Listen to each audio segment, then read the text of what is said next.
Hello, how you doing? Thanks for looking in on my video.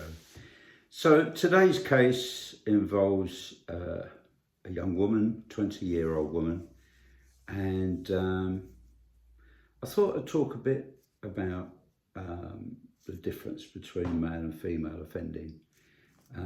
Huge difference, and it's quite interesting really to think why is there a big difference, and is there a difference in the way that women are socialised and the way that they grow up, and why is it that men commit so many more offences than women do, and could the way that women grow up be a solution towards, could it be a learning point for the men, and, if men kind of grew up a bit more like women do, would that help reduce crime? It's hard to express, isn't it, all this, but so there's a huge difference. So, for example, in our prisons, only 4% of our total prison population are women offenders. And there's a striking difference as well. In prison, there's very high numbers of women commit self-harming. There's a lot of self-harming in prison, and it's very often quite repetitive as well.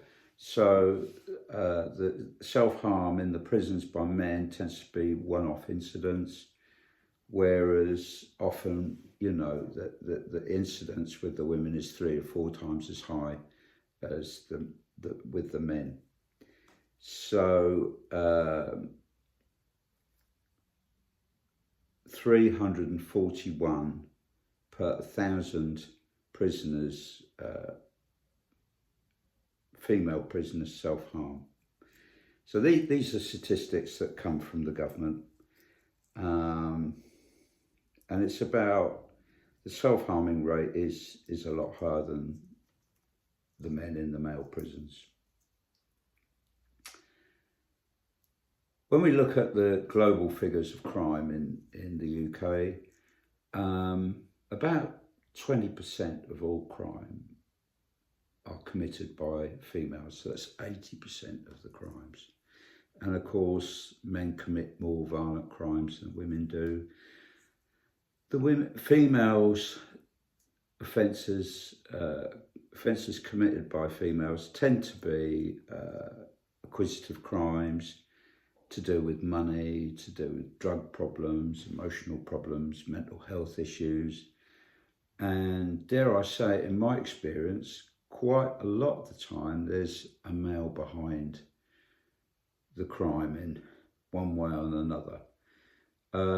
I recall in my early days of probation in the 1980s and 90s, there were quite a lot of credit card frauds, and these were often quite organised offences, where a man would go into a shopping centre and he had 5 or 6 women going in and committing the credit card, buying goods with these stolen credit cards and signatures changed on them, and they would go and buy these electrical goods with these dodgy credit cards, and then take them meet back in the car park, and the man would take all the goods off them, and they were in his pay, but these women were taking all the risks.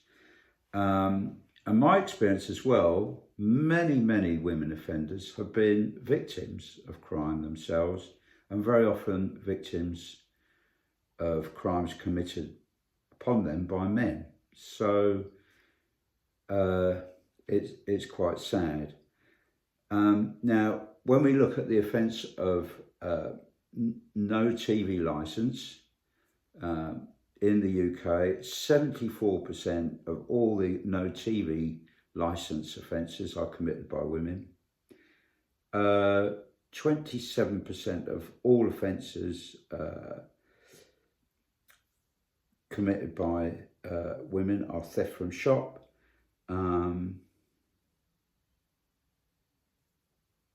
So it tends to be acquisitive crimes. So today's case, just to bear in mind that I've changed some of the details. It dates from the 1990s, and it's a 20-year-old woman who was a trainee sales manager in, I've changed the name of the shop, but I'm going to say it's Argos. And she was a trainee sales manager in Argos, and she committed theft from employer. So what she was doing was writing out false customer refund slips, and she stole £240.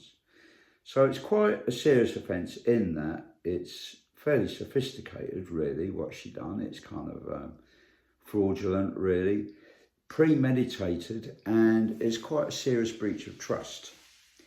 So what were her motives? Well, she was in a bit of a financial state, really. She said she owed quite a lot of money.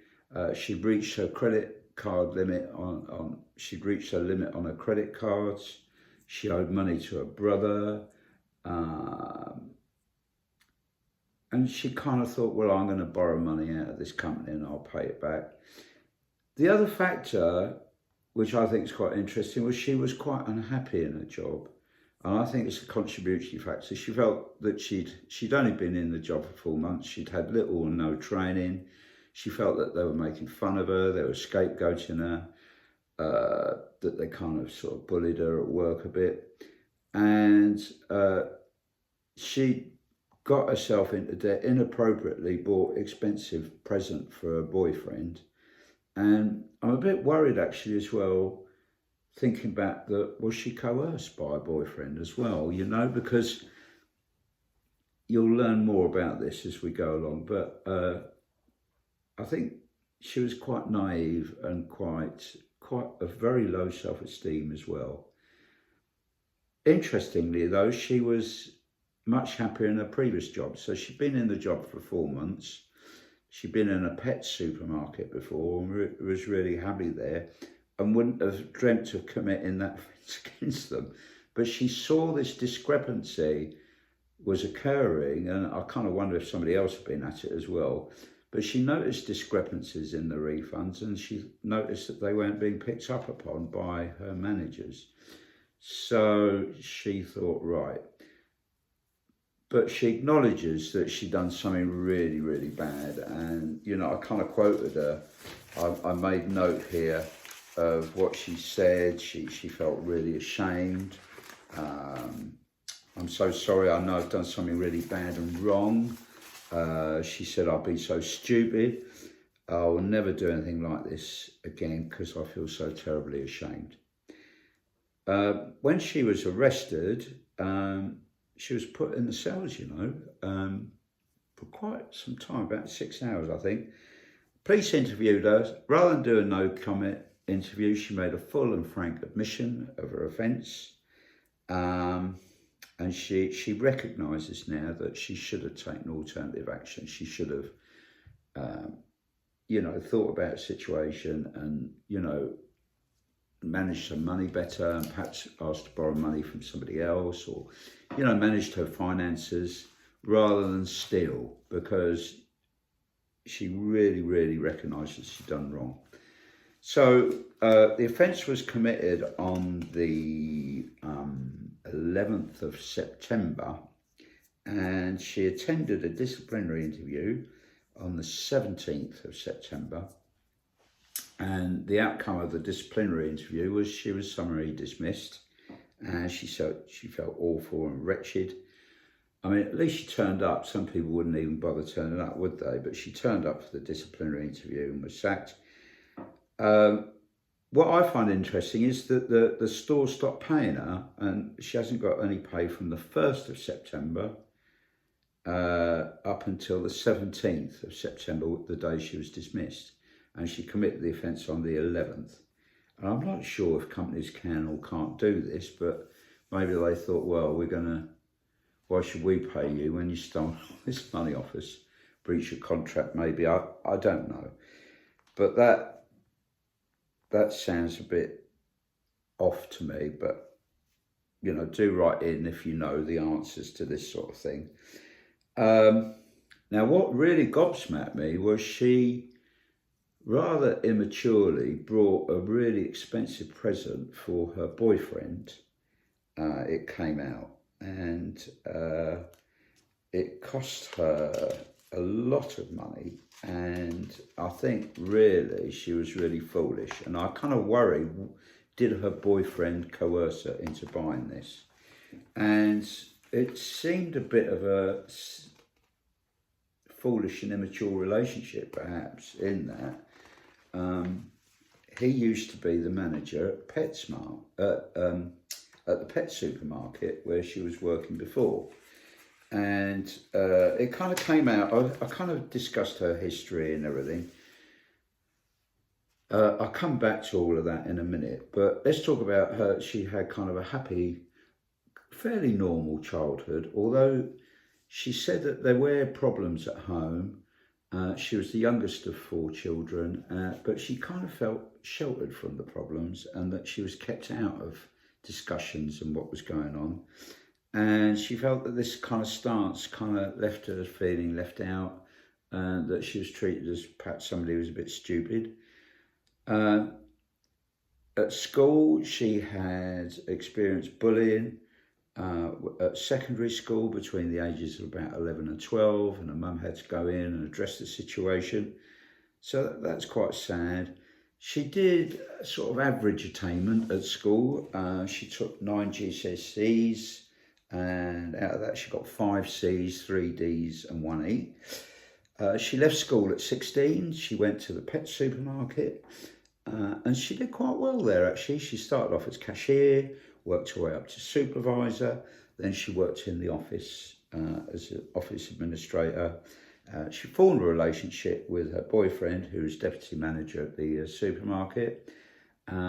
Relationships were frowned upon, and for that reason she went and got a job with Argos. Now the worrying thing is this deputy manager, the chap that she had a relationship, is still married and was allegedly supposed to be extricating himself from his relationship with his wife. Really? So, according to her, this is supposed to be happening. But I kind of wonder, had he duped her? You know. Now, the other thing was that he apparently was top sportsman and a really good air rifle shooting. And he came second in a national competition, and she decided to buy him as a present an air rifle which cost £1,300, which seems an awful lot of money for a young woman who's not earning a lot of money. And she paid £800, and she's paying the remainder off on a monthly basis, an awful lot of money. And I kind of wonder,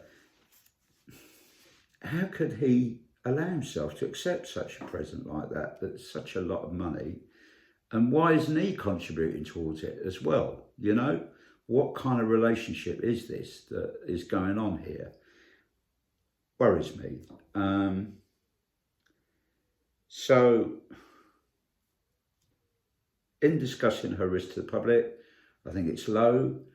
She's not one that needs to be sent to prison so that we're protected from her. She seems to have been a bit silly and stupid, perhaps. I'm quite worried about the way she works through issues and problems. And I think she would benefit from some advice, you know, adult advice from being overseen by somebody on probation. So I propose that she be put on a probation order with a cognitive behavioural program that was called Think First at the time. So it was about thinking before you offend and thinking through problems, and it's a good program, suitable to do some community service as well if the court desire. But really I feel that it's a one-off offence. I think it's very unlikely she'll ever re-offend. She has no previous convictions. She's been quite silly, really, in splashing out and buying that air rifle for a boyfriend who's married. I mean, and she's already sacrificed herself by moving the job. And interestingly, she's moved to another job where she's not happy and she was really happy before. It's all a bit sad, really. So I think she needs her future behaviour. She benefit from supervision, and she needs to get advice now on helping, you know, careers advice, employment advice, help getting another job. And she said she'd appreciate that and help and appreciate help in sorting herself out. So that's it. So proposing probation. I hope you found it interesting, and do write in with your comments. But theft from an employer is quite a serious offence. I think though, you know, I think it's interesting actually, because I actually think that if employees are unhappy, they're less motivated, you know, and less likely to behave well in the workplace, you know. And if you've got a really good team at work and a good team ethos and everybody's happy at work, they're less likely to commit offences. And in my experience, where there's a sort of lax systems, for example, I came across a company where from all the way up the top to the bottom, they all seem to be stealing from the company. If they're, you know, and the managers appear to be helping themselves and everybody else seem to help themselves. And how the management behave at the top can influence the whole setup of the company. And I'm really quite passionate that, you know, we need to have positive relationships at work and mutual respect. And I think this, having a really good atmosphere at work, can help, and respectful atmosphere. But she said that she wasn't well trained, she'd been bullied at work and all that, you know, made fun of. And I can believe that that was a bit of a contributory factor to offence, but it's not an excuse. You know, there isn't really any excuse for offending, but it's a contributory factor. Anyway, all the very best, and do write in with your comments, and I hope you're enjoying these videos, and see you again soon. Cheers now. Bye-bye.